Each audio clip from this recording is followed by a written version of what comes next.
بہت تھکا تھکا محسوس کرتا ہے.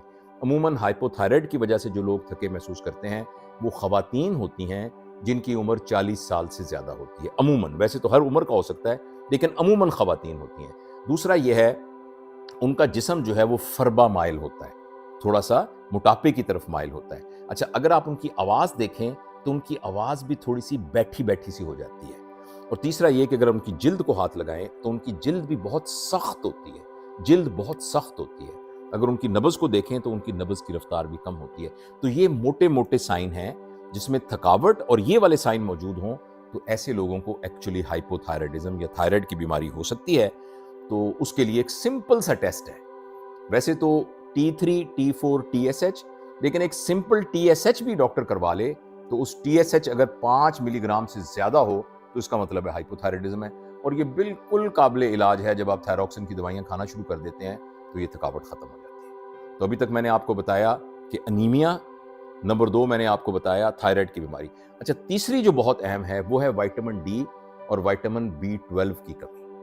اگر ہماری خوراک متوازن نہ ہو اور خاص طور پر وہ خواتین جو پردے میں رہتی ہیں جن کا دھوپ میں جانا اتنا کامن نہ ہو اور سورج کا ایکسپوجر ان کو نہ ہو اور خوراک کے اندر دودھ وغیرہ کی کمی ہو یا بیلنس ڈائٹ ان کی نہ ہو اور ان میں تازہ پھل نہ ہوں تو عموماً ایسے لوگوں کے اندر وائٹامن B12 اور وائٹامن ڈی کی کمی ہو جاتی ہے. اور یہ دونوں کمیاں، وائٹامن ڈی اور وائٹامن B12 کی کمی جو ہے، یہ اس طرح کی تھکاوٹ یہ پیدا کر دیتی ہے. اور یہ تو بالکل خوراک کے ساتھ قابل علاج ہے. اور وہ بھی آپ چیک کروائیں وائٹامن ڈی کا، تو اس کا بھی ایک لیول ہوتا ہے. اگر اس لیول سے کم ہو تو وہ 20 میرے خیال 30 شاید اس کی لمٹ ہے. تو اگر اس سے کم ہو سکتا ہے اس میں کچھ ہر لیبارٹری کی ڈیفرنٹ ویلیوز ہوتی ہیں، تو اگر وہ کم ہوگا تو آپ کو وائٹامن ڈی کی سپلیمنٹ کی ضرورت ہے. تو بہت قسم کے سپلیمنٹ آپ کو مل جاتے ہیں جو بعض اوقات مہینے میں ایک دفعہ آپ نے لینا ہوتا ہے. اور وائٹامن B12 کی گولیاں بھی سستی سی مل جاتی ہیں، تو وہ سپلیمنٹ آپ لے سکتے ہیں. لیکن اگر اپنی خوراک کو ہی بیلنس کر دیں گے تو آپ کو ان سپلیمنٹس وغیرہ کی وہ ضرورت نہیں ہوگی. اچھا، اس کے علاوہ جو اگلی یہ 3 وجوہات ہو گئیں، ایک انیمیا، دوسرا ہو گیا وائٹامن ڈی اور وائٹامن B12 کی ڈیفیشنسی، تیسرا میں نے آپ کو بتایا تھائروٹاکسی یعنی ہائپوتھائرائڈزم. جو چوتھا ہے نا وہ بہت کامن ہے آج کل، خاص طور پر اس جدید دور میں، ٹیکنالوجی کے دور میں، اور وہ ہے اگر آپ کی نیند پوری نہ ہو. اور عموماً جو ہے ہماری نیند جس وجہ سے پوری نہیں ہوتی اس کو ہم سلیپ ہائیجین کی کمی کہتے ہیں.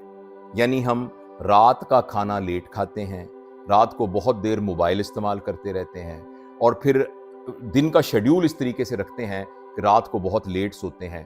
اور اگر ہم اس طریقے سے ہماری نیند پوری نہ ہو تو صرف یہ ایک وجہ ہو سکتی ہے ہمارے سارا دن تھکے رہنے کی. تو اگر آپ اس چیز کو ایڈریس کر لیں، اس کے لیے میں کیا لمبی بات کروں، یہ تو آپ خود ہی اندازہ لگا سکتے ہیں کہ اپنے سلیپ پیٹرن کو آپ کیسے کر سکتے ہیں اور رات کے وقت موبائل کے یوز کو کس طریقے سے کم کر سکتے ہیں. اور بعض اوقات نیند کا پورا نہ ہونے کی وجہ کوئی بیماری بھی ہو سکتی ہے. جیسے کسی مریض کو سانس کی بیماری ہے اور وہ سو نہیں سکتا. وہ لوگ جو بہت موٹے ہوتے ہیں ان کو ایک بیماری ہوتی ہے سلیپ ایپنیا، کہ وہ بعض کو جب سوتے ہیں تو ان کے اپنے خراٹوں سے ان کی آنکھ کھل جاتی ہے، یا یہ کہ ان کے جسم میں آکسیجن کی کمی ہوتی ہے پھر ان کی آنکھ کھل جاتی ہے. اسی طریقے سے کوئی بھی ایسی بیماری جس میں جسم میں کوئی تکلیف ہے، جیسے ایک ریسٹ لیس لیگ سنڈروم ہوتا ہے جس میں ٹانگوں میں درد ہوتا رہتا ہے، تو اگر اس طرح کی کوئی بیماری ہے جس کی وجہ سے آپ کی نیند پوری نہیں ہو رہی تو اس بیماری کا علاج کرانا ضروری ہے تاکہ آپ کی نیند پوری ہو جائے. تو ابھی تک میں نے آپ کو بتایا انیمیا، دوسرا میں نے بتایا تھائرائڈ کی بیماری، تیسرا میں نے بتایا وائٹامن ڈی اور وائٹامن B12 کی کمی، اور چوتھا میں نے آپ کو بتایا اگر آپ کی نیند پوری نہ ہو. پانچواں یہ ہے کہ اگر آپ کی شوگر کنٹرول نہ ہو، ان کنٹرول ڈائبٹیز ملائٹس، اگر آپ کی شوگر کنٹرول نہ ہو تو اس کی وجہ سے ایک تو آپ کو رات کو بہت بار پیشاب آتا ہے. جب آپ بار بار پیشاب کرنے کے لیے اٹھتے ہیں تو پھر آپ کی نیند پوری نہیں ہوتی. اچھا، دوسری بات یہ ہے کہ شوگر کنٹرول نہیں ہوتا تو اس کے ساتھ آپ کو جسم کے اندر درد اور جسم کے اندر ایک طرح کی ایٹھن اور ایک طرح کی جیسے چونٹیاں چلتی ہیں اس طرح کی کیفیت ٹانگوں میں ہوتی رہتی ہے. اور کچھ عرصے بعد تو پھر ٹانگوں کی جو سینسیشن ہے وہ بھی کم ہونا شروع ہو جاتی ہیں، اور برننگ سینسیشن بھی بعض اوقات ہوتی ہے جس کی نرو انوالو ہوتی ہیں. تو اگر شوگر کنٹرول نہ ہو تو اس کی وجہ سے بھی ایک بے چینی، ایک پریشانی اور تکلیف ہمیشہ رہتی ہے. تو لہٰذا اس کو بھی چیک کرنے کا بہت آسان طریقہ ہے، آپ اپنی شوگر چیک کروائیے، خالی پیٹ شوگر دیکھیے، اور اگر وہ زیادہ ہے تو اس کا علاج کیجیے. اچھا، جو اگلی وجہ ہے بہت اہم، وہ ہے کرونک انزائٹی.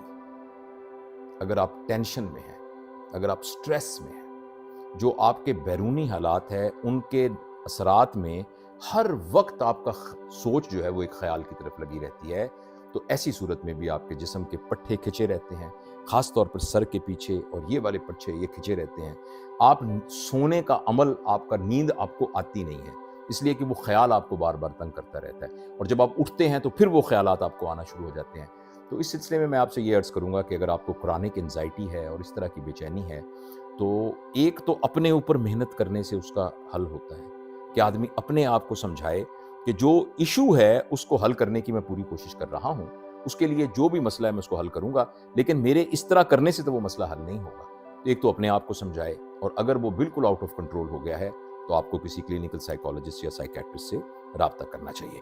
اور آخری اہم بات، یہ 6 باتیں ہو گئیں، آخری اہم بات ہے کہ اگر آپ کی خوراک ٹھیک نہیں ہے، پور نیوٹریشن، وہ اور اس میں خوراک کی کوانٹٹی بھی ہے، خوراک کی کوالٹی بھی ہے، خوراک کی ٹائمنگ بھی ہے، یہ سب چیزیں شامل ہیں کہ آپ صحیح وقت پر کھانا کھاتے ہیں کہ نہیں کھاتے۔ جو کھانا آپ کھاتے ہیں اگر آپ اس میں بہت زیادہ شوگر لیتے ہیں، بہت زیادہ جسے ہم کہتے ہیں ریفائنڈ شوگر یا سٹارچی نشاستہ دار غذائیں لیتے ہیں، بہت زیادہ آپ کی غذا میں یہ چیزیں بہت زیادہ ہیں، تلی ہوئی چیزیں بہت زیادہ ہیں، بھنی ہوئی چیزیں بہت زیادہ ہیں، تو یہ تمام چیزیں ہمارے نظام کو بہت خراب کرتی ہیں۔ ہمارا جو فائبر کی اندر ریشو ہے اس کو بہت زیادہ ڈسٹرب کرتی ہیں، ہمارے معدے کے اندر جلن پیدا کرتی ہیں، اور بہت سے ٹاکسنز پیدا کرتی ہیں، اور جو معاون جراثیم ہیں ان کو ختم کرتی ہیں، اور کوئی نئے جراثیم کو یعنی اگنے کا، گرو کرنے کا موقع دیتی ہیں۔ تو یہ جو غذا کے بارے میں بد احتیاطی ہے، یہ بھی جو ہے ہر وقت کی تھکن کا باعث بنتی ہے۔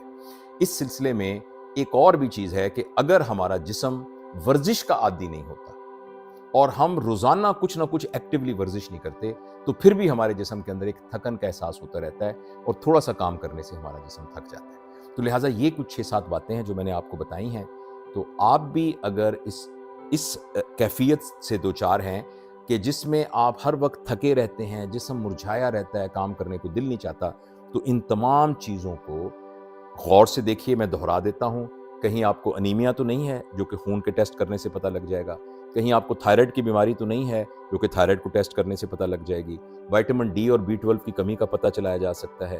اس کے علاوہ نیند کے پیٹرن کو آپ خود دیکھ سکتے ہیں۔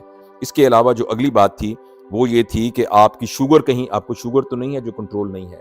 اگر آپ کو سٹریس ہے بغیر وجہ کے، خام خواہ کے لڑائی جھگڑے ہیں، خام خواہ کے مصیبتیں ہیں جو آپ نے اپنے تھاٹ پر ڈالی ہوئی ہیں، تو آپ ان سے جان چھڑا کر اپنی زندگی کی اس بے سکونی کو ختم کر سکتے ہیں۔